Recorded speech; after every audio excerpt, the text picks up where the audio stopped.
We've all felt it, right? That sting of being cheated. But what's the real difference between just a broken promise and an actual crime?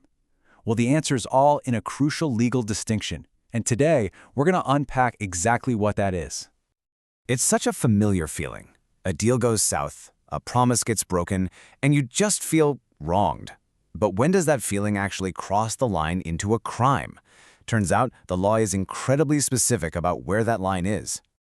So, the key difference between a simple lie and the actual crime of cheating isn't really the lie itself. It's all about what the law calls the mental element, what was actually going on inside the person's head when they told that lie. When we're talking about financial crimes, the law zooms in on two particular mindsets: dishonest intent and fraudulent intent. Now, they might sound pretty much the same, but trust me, in a courtroom, they are worlds apart. So what is the difference, really? Let's get right into the nitty-gritty of what makes these two intents so different. Okay, think of dishonest intent as having tunnel vision. It's laser-focused on one thing: property. The goal is to cause a wrongful financial gain for yourself or a wrongful loss for someone else. It's all about the money, the assets.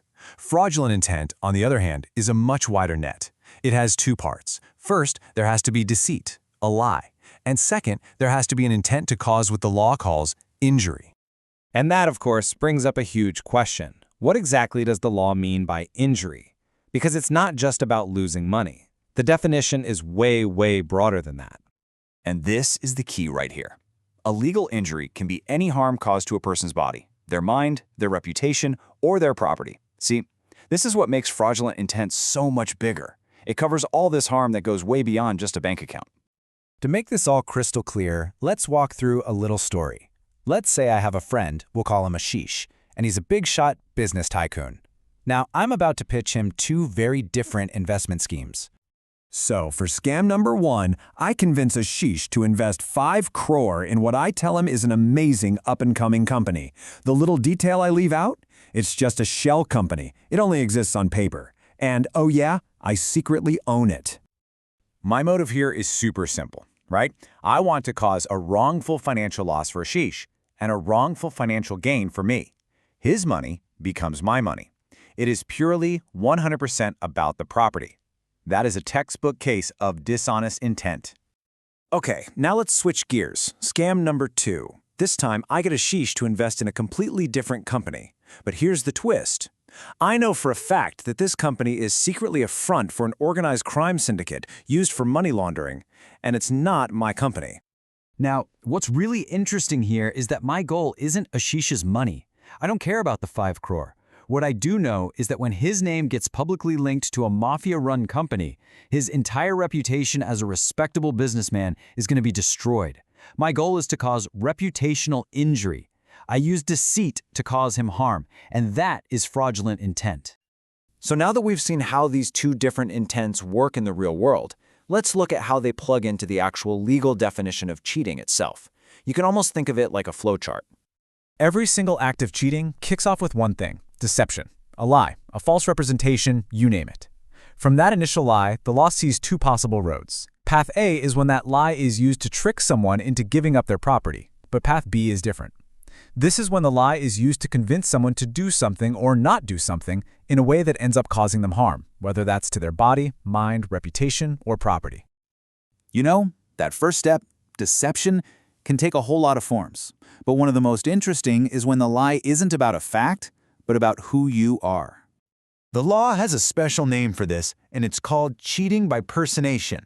It's when the entire scam hangs on a false identity, and it can happen in a few key ways. So this basically breaks down into 3 methods. First, you've got pretending. That's claiming to be a totally different person, walking into a meeting and saying, "My name is Ambani." Second, you can substitute someone else. That's pointing to the person next to you and claiming, "By the way, this person with me is Ambani." And third, there's representing a false status. This is when you are yourself, but you claim a title you don't have, like saying, "I am Satinder and I'm an IPS officer." So as we start to pull all of this together, we keep coming back to the one theme that runs through all these examples. It's all about what's going on in the mind. This quote really just gets to the heart of it all. Remember the 2 scams with Ashish? In both scenarios, property was transferred, money changed hands. But the law is way less concerned with the what and much more interested in the why. The whole case literally hinges on the intent behind the act. So, here are the crucial points to walk away with. Cheating is not just about telling a lie. It's about the specific legal intent behind that lie.